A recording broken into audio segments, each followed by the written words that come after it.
A quiet lake once felt like the perfect escape for Daniel Harper. Far away from cities, rules, and constant noise, just nature, silence, and peace.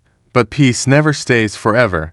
On the opposite side of the lake, something new began to rise. At first, it looked like simple development, clean designs, modern structures, planned growth. But slowly, it started to feel different. Rows of identical vacation cabins appeared along the shoreline, perfectly aligned, perfectly controlled, almost unnatural.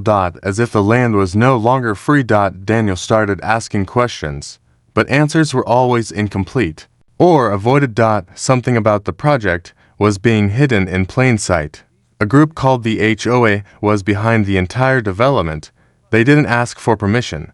They gave instructions, and those instructions carried weight. Documents started arriving at Daniel's property.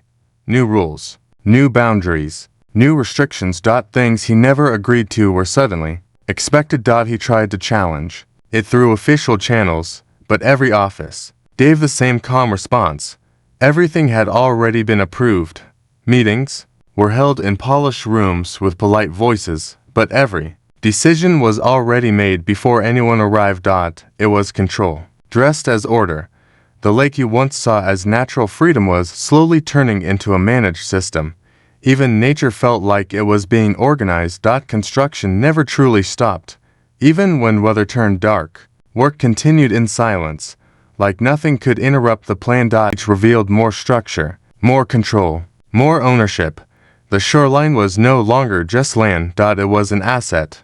Night after night, he sat alone by the window, watching distant lights flicker across the water. The cabins glowed, like a second city forming in silence.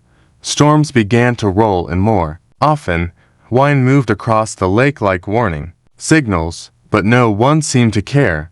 The project kept expanding. Daniel realized this was not just development.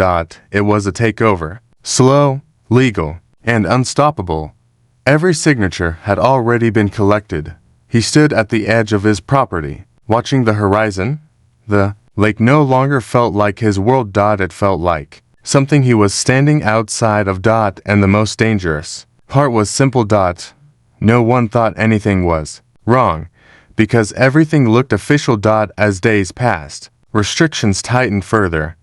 Access roads changed, boundaries shifted, notices increased. Freedom became paperwork. Daniel tried one last time to speak out, but resistance met silence at every turn. The system didn't argue, it ignored. One evening, he watched the cabins glow across the water. Perfect rows of lights reflected on the lake surface, like a mirror showing a different reality. And in that moment, he understood something deeply. This was never about building cabins. It was about control. From the very beginning, the lake had been divided, without anyone noticing, and now it belonged to a system that never sleeps. Daniel stood quietly as the wind moved past him. The water reflected everything, except freedom, and the silence felt heavier than ever before. He realized the truth too late. The land wasn't being developed. It was being taken, and no one was coming to stop it. If you enjoyed this story, don't forget to like and subscribe.